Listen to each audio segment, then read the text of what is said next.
سبب اختلاف أنواع الأصوات أنا حكيتهم بدرس اسمه المساحة الصوتية على ما أعتقد، بس رح نرجع نشوفهم.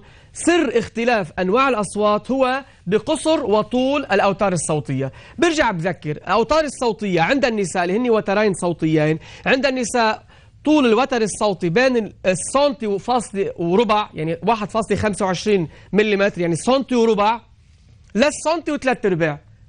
عند الرجال سنتي وثلاث ارباع لحد 2 سنتي ونص هو طول الوتر الصوتي، لأنه عند الرجال طول الوتر الصوتي أطول من طول الوتر الصوتي عند النساء، بنلاقي الصوت أضخم وبمعنى أعرض.